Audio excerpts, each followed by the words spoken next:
দুটো ইস্যু নিয়ে কথা বলতে চাই। প্রধানত কথা বলবো ইরানের পারমাণবিক যে প্রোগ্রাম আছে সেটায় আদতে কতটুকু ক্ষয়ক্ষতি করা গেছে। কারণ গতকাল সিএনএনের একটা রিপোর্টের পর সারা পৃথিবীতে এটা এখন খুবই আলোচিত হচ্ছে। আসলে এক ধরনের ধারণা ছিল, কিন্তু এই রিপোর্টটার কারণে এটার এক ধরনের শক্ত ভিত্তি তৈরি হয়েছে। এছাড়াও আরেকটা ব্যাপার নিয়ে খানিকটা আলোচনা চলছে, সেটা হলো ইসরায়েল ইরানের সিজফায়ার, মানে তাদের যে যুদ্ধবিরতি হয়েছে সেটা কতটা টেকসই হবে।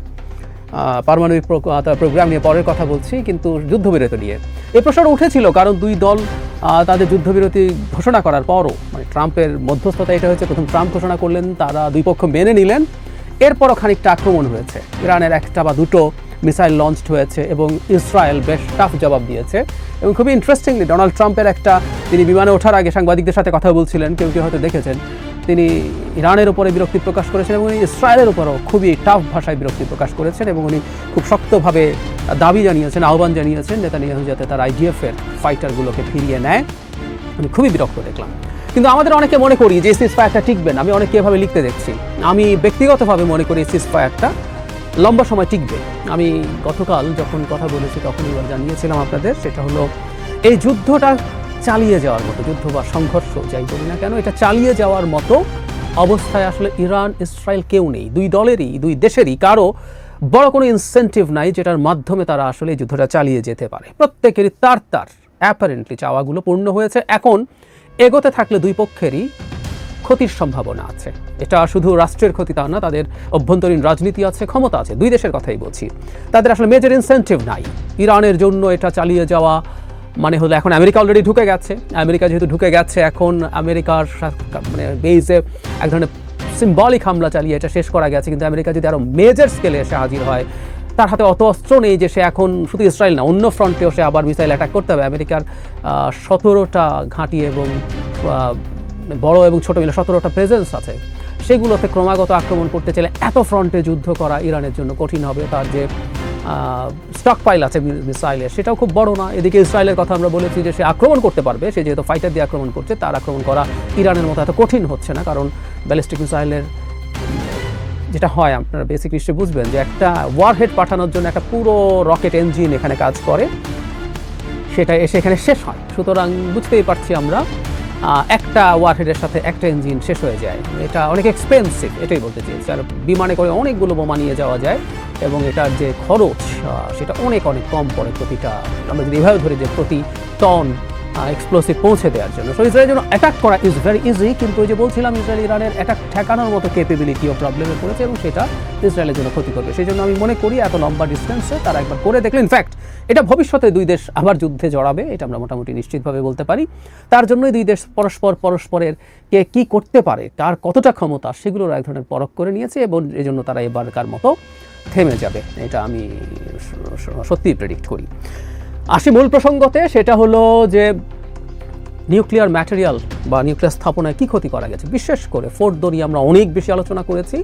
সেটা নিয়ে সিএনএন একটা রিপোর্ট করেছে, যেখানে তারা সরকারি পেন্টাগনের সাথে লিঙ্কড একটা প্রতিষ্ঠানের সার্ভে করেছে। তারা এই যে যুদ্ধের পর একটা যুদ্ধ হলো, তারপর কী ধরনের ধ্বংস হয়েছে সেটা নিয়ে সার্ভে করেছে। নানান রকম ডেটা, স্যাটেলাইট থেকে ডেটা দিয়ে এটা এক ধরনের ধারণা করা যায়, সেই প্রযুক্তি তাদের আছে এবং অন্যান্য ইন্টেলিজেন্স সব একত্র করে তারা বলছেন এখানে তেমন কোনো ক্ষতি হয়নি। মানে অন্য দুটোতেও আমেরিকা অ্যাটাক করেছে, নাতানজ এবং ইস্পাহান দুটোতেই, কিন্তু ওখানেও তা না। কিন্তু বেশি আলোচিত ছিল না ফোর্দো, কারণ আমরা এটা জানি যে মাটির গভীরে এখানে মূল সেন্ট্রিফিউজগুলো ছিল যেখানে ইউরেনিয়াম এনরিচমেন্ট হয়। মানে এটা আমরা চোখ বন্ধ করে ধরে ফেলতে পারি, ধরে রাখতে পারি যে এখানে তাদের হাতে, ইরানের হাতে যে 60% এনরিচড ইউরেনিয়াম ছিল 400 কেজি, এটা ওখানে ছিল না। এটা ফর শিওর এখানে একটা হামলা ইমিনেন্ট ছিল, এটা ইরান জানে। সুতরাং ওটা তার কাছে সে অন্য জায়গায় স্থানান্তর করেছে, এটা আমরা বলেই দিতে পারি। এবং ওখানে অ্যাটাকের পর তার যে রেডিয়েশন ইনক্রিজ না করাও সেই একই ধরনের বার্তা আমাদেরকে দেয়। এটা ঠিক আছে, কিন্তু বাকি কী ছিল? এটা স্থাপনা আছে, সেন্ট্রিফিউজ সব কি সরিয়ে নেওয়া গেছে বা যাবে, বা যদি থেকেও থাকে সেগুলোর কি করা গেল? ওই রিপোর্ট রীতিমতো এমন বলছে যে এটা ধ্বংস করার মানে ট্রাম্প যেভাবে বলছেন এটা একেবারে টোটালি ডিস্ট্রাক্টেড অ্যান্ড অবলিটারেটেড, এরকম শব্দ ব্যবহার করছেন, এরকম কিছুই হয়নি। এখানে কিছু ক্ষয়ক্ষতি হয়েছে এবং সেটা সর্বোচ্চ কয়েক মাস তাকে পিছিয়ে দিয়েছে, এরকম একটা ভাষা তারা ব্যবহার করে বলছেন। বলা বাহুল্য, এই ধরনের রিপোর্ট নিয়ে যখন হোয়াইট হাউসকে জিজ্ঞেস করা হয়েছে তারা এটা অস্বীকার করেছে এবং বাংলাদেশ টাইপের জবাব, ট্রাম্প অবশ্য বাংলাদেশের প্রধানমন্ত্রীদের টাইপ একজন প্রেসিডেন্ট, ওখানে বলা হচ্ছে যে প্রেসিডেন্টের ইমেজ ক্ষুণ্ণ করার জন্য নাকি মিথ্যা তথ্য সামনে আনা হচ্ছে। আসলে আসলে তেমন কিছু হয়নি, এতে কোনো রকম কোনো সন্দেহ নেই। সেন্ট্রিফিউজ সহ সব কিছু ইরান খুব দ্রুতই আবার ঠিক করে নিতে পারবে এবং অনেকে মনে করেন যে এবারকার ঘটনার পর ইরান নিজকে অনেক বেশি ইনসিকিউর ফিল করবে এবং সে যদি ইনসিকিউর ফিল করে তার বোমা সে আসলে বানিয়ে ফেলার চেষ্টা করবে। এটা থেকে আসলে সে খুব বেশি দূরে নাই এবং সিএনএনের এই রিপোর্ট থেকে আমরা বলতেই পারি যে সেন্ট্রিফিউজও আসলে সেই অর্থে এখানে ক্ষতিগ্রস্ত হয়নি। এবং শুধু সেটা না, আমি জেনারেল পেট্রাসকে কথা বলতে দেখলাম, উনি জয়েন্ট চিফ অফ স্টাফ ছিলেন, সিআইএ ডিরেক্টর ছিলেন। যদি পেট্রাস মানে কোনো একটা চ্যানেলে কথা বলছিলেন, উনি অবশ্য হাইলি বিশ্বাস করেন যে না, প্রচণ্ড ক্ষয়ক্ষতি হয়েছে ফোর্দোতে। কিন্তু তার কাছ থেকে আমি অন্য একটা তথ্য জানলাম যেটা উনি বিশ্বাস করেন। আরেকটা তথ্য ছড়িয়ে পড়েছিল যেটা লোকেশন, ফোর্দোর লোকেশন তো আইডেন্টিফাই করা গেছে, কিন্তু ইরানের আরেকটা একই ধরনের স্থাপনা আছে, এই আলাপ আছে এবং পেট্রিয়াসকে দেখলাম তিনি সেটা বিশ্বাসও করেন অনেকটাই। উনি এটাকে জাস্ট উড়িয়ে দেন না, উনি যথেষ্ট সম্ভাবনা আছে বলেই বলেন। এবং আমরা সাধারণ কাণ্ডজ্ঞান থেকেই বুঝতে পারি ইরান যখন এই ধরনের একটা ঝুঁকির মধ্যে দীর্ঘদিন থেকে ছিল, ইরান আসলে ইসরায়েল যা করেছে এরকম একটা ঝুঁকিতে ইরান দীর্ঘদিন থেকে ছিল, ইরান জানে। সুতরাং ইরান যে অল্টারনেটিভ তৈরি করেনি তা বলা যায় না। সুতরাং ইরানের এই ধরনের ঘটনাও মানে এই ধরনের স্থাপনা আরও থাকতে পারে, এক বা ইভেন একাধিক নেই কে বলবে, থাকতেই পারে।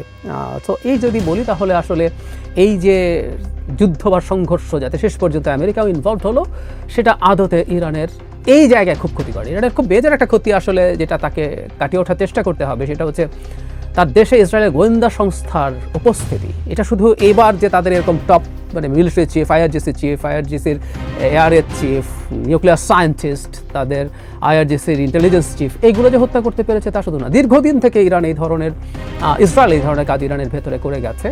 ইরানকে এই ব্যাপারগুলো নিয়েই মাথা ঘামাতে হবে, সিরিয়াস হতে হবে। ইসরায়েলের এটাও আবার একটা বিরাট সাফল্যের জায়গা, কিন্তু মূল যে ক্ষতি করার কথা বলা হচ্ছিল যে ইরানের মানে পারমাণবিক প্রযুক্তি, সেটা আসলে কিছু হয়নি। এবং এটা সোফার যেটা বোঝা যায়, এটা ঠেকানোর আসলে এখন উপায় আমরা বলবো ইরানের রেজিম পরিবর্তন বা ইরানকে দখল করে ফেলা। এর দুটোর বাইরে আসলে কোনোভাবে সম্ভব বলে মনে হয় না, কারণ আমেরিকা তার হাতের শেষ ট্রাম্প কার্ড, বললে আমরা ট্রাম্প কার্ডটা ব্যবহার করে ফেলেছে। যে বোমাটা তারা ফোর্দোতে ফেলেছে এটা পৃথিবীতে ওয়ান অফ এ কাইন্ড, এরকম একটা বোমাই আছে, মানে একটা টাইপ আর কি, JPU-57। এটা দিয়েও আসলে আগে বিশেষজ্ঞরা বলছিলেন যেগুলো এত ক্লাসিফাইড, যে বোমার capability classified, at the same time ওখানে যা যা আছে এগুলো খুবই ক্লাসিফাইড, গোপন ব্যাপার। এটা কত গভীরে আছে, কিভাবে আছে, আমরা ফুটো দেখলাম বোমা ঢুকেছে, কিন্তু এক্সপার্টরা বলছে এটা এতটাই গভীরে, একই ফুটো দিয়ে একাধিক বোমা গেলে তারপরে হয়তো একটা গিয়ে 25-30 মিটার 40 মিটার পর্যন্ত গেল, সেখানে বিস্ফোরিত হলো, তারপর আরেকটা যাবে, তারপর আরেকটা নিচে যাবে। টেকনিক্যালি খুবই টাফ, মানে এগুলি খুবই প্রেসিশন ওয়েপন, কিন্তু আমরা দেখেছি নিশ্চয়ই একেবারে বোর হোলের মতো যে একটা জাস্ট বোমার ডায়ামিটারের সমান যে একটা ছিদ্র হয়, সেটার মধ্যে আরেকটা যাবে টাবে, এগুলো খুবই কঠিন। কিন্তু আমেরিকা তার হাতে যে লাস্ট ডেটারেন্ট, একমাত্র এই ধরনের বোমা, 13 টন ওজনের একটা বোমা, যেটা ফেলার মতো, নিয়ে যাওয়ার মতো বিমান তাদের কাছে আছে, তারা সেটা পারলো এবং খুবই প্রেসিশনও, কিন্তু সেটাও ফেল করলো।